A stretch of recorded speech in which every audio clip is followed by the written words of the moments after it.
최재형은 지금 검찰 수사 플러스 국정원까지 합세해가지고 이거 도대체 어떤 조직이 최재형이를 꽂아가지고 대통령실을 교란하고 있는가, 이거 윤곽을 다 드러내야 되는 거예요. 최재형은 우리 예상과 달리 북녘 인민들은 노동할 권리도 있고 안 할 권리도 있으며 종교 생활을 할 권리도 있고 하지 않을 권리도 있다, 이런 도구 사운드를 펼치는데, 팩트는 북한 헌법 29조는 실업이 없음을 명시합니다. 북한은 노동과 쉼과 취침을 다 정해줘요. 8시간은 말장난이고 당연히 8시간 이상 강제노역을 시킵니다. 직업 선택의 자유가 없고요. 노동 돌격대를 통해서 사회기관시설에 전 인민을 투입을 하고요. 아동들마저 탄광에 투입을 하고요. 철도 보수의 중고교생을 강제 투입을 하고요. 해외에 나가 있는 북한인들도 임금을 제대로 받지 못해가지고 요새 전 세계에서 데모를 하고 있어, 북한 주민들이. 호주의 한 인권단체에 따르면은 2023년 세계 노예지수 보고서를 통해서 약 269만 6천 명이 북한 주민들이 현대판 노예로 살고 있다. 그 다음에 최재형 이런 얘기했어요.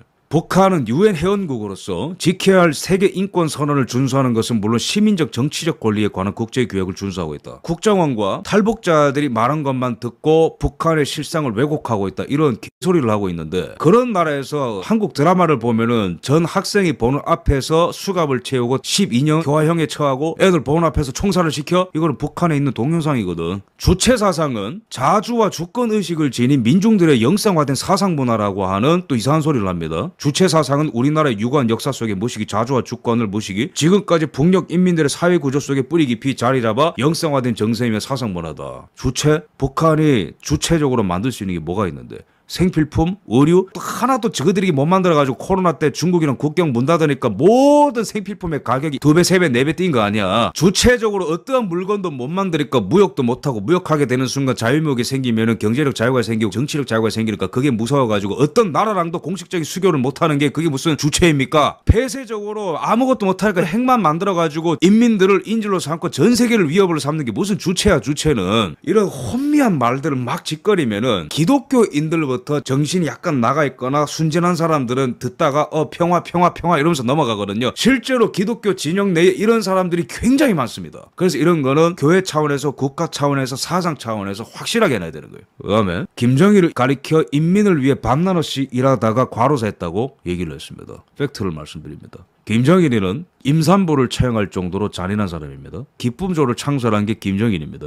33개의 호화별장을 가지고 있었고 호화별장을 보수하는 데 400억을 썼습니다. 프랑스제 포도주에 미쳐 있었던 사람입니다. 그 중에 1980년 프랑스 보르도산 포도주를 좋아했는데 샤또라뚜르 한 병당 560만원, 덴마크 돼지고기를 사랑했고 체코 맥주를 좋아했고 일본 생선을 좋아했고, 고난의 행군 때 인민들이 300만 명이 죽어갈 때에 본인의 창고에는 수입 포도주가 1만 병이나 있었습니다. 제가 이 얘기를 왜 하냐면은 최재형은 지금 공익을 위해서 잠입했다고 얘기하고 있습니다. 공익 같은 소리 하지 마라. 북한 정권을 찬양하고 대한민국을 무너뜨리기 위해서 잠입했다고 이실직고를 해라. 그걸 위해서 검찰은 수사를 해야 되는 거고, 가장 악랄하고 선명하게 드러나고 있는 악에 대해서는 눈을 감고 이 자유로 찬란한 대한민국을 저주하기 위해서 그렇게 했다고 얘기를 해라. 본인의 삶이 그거를 드러내고 있는 거예요. 최재형은 김일성과 김정일을 두둔하면서 사회적 생명체로 부활해서 인민들과 영원히 함께한다는 의미인가라는 자문자답을 합니다. 본인의 책에서. 네, 그렇습니다. 두 지도자를 종교적인 차원으로 우상하려는 문구가 결코 아닙니다. 그동안 일반 인민들이 존경하고 따르던 영웅 열사들의 죽음처럼 여긴 것이다.